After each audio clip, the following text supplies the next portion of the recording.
My brother is missing.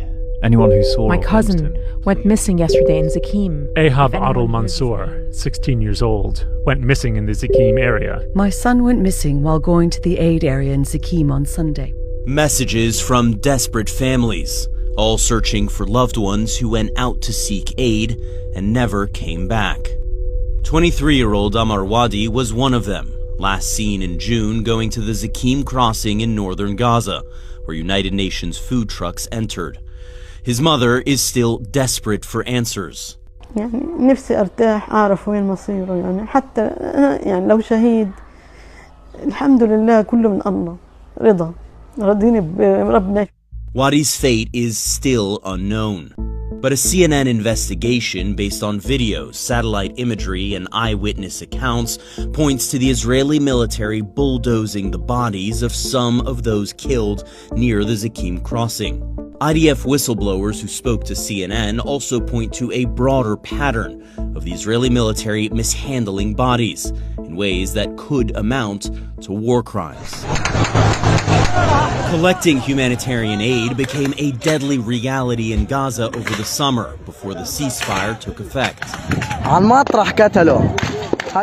More than 2,000 Palestinians were killed by Israeli fire while trying to get aid, according to the World Health Organization. The Israeli military has acknowledged firing toward these crowds, but said it does not intentionally fire at civilians. Hundreds, some dead, others still clinging on to life, were hauled away amid the mayhem, including here near the Zakim crossing. But amid the clattering of gunfire, others were left behind.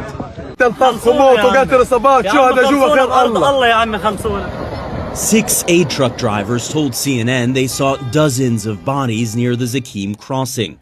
One shared these photos showing partially buried remains surrounded by aid boxes. Some said they witnessed Israeli military bulldozers burying bodies. They've asked us to conceal their identities, fearing retribution from Israeli authorities. There are bodies everywhere, decomposed skeletal remains, one truck driver told CNN. Some are covered with dirt because the army cannot tolerate the smell of decomposing bodies, said another. I watched Israeli bulldozers bury the dead, said a third. This video appears to show the aftermath of Israel's bulldozing. Alongside a crushed, overturned truck, partially covered bodies of several Palestinians jut out from the earth. A paramedic at the scene said rescue workers managed to haul away 15 dead Palestinians. With the ambulance full, some bodies had to be left behind. CNN geolocated the video to this location near the Zakim crossing. You can see the overturned truck here, alongside bulldozed roads and track marks left by heavy machinery or armored vehicles. These are the roads where crowds of starving Palestinians swarmed aid trucks on a near daily basis, and where they were fired upon and at times killed by Israeli gunfire. We geolocated multiple videos of people being shot and killed to these bulldozed areas, the same areas where Palestinians said some bodies were left behind in the chaos. On August 9th, 31 hours after crowds are seen here, evidence of fresh bulldozing appears in the exact same location.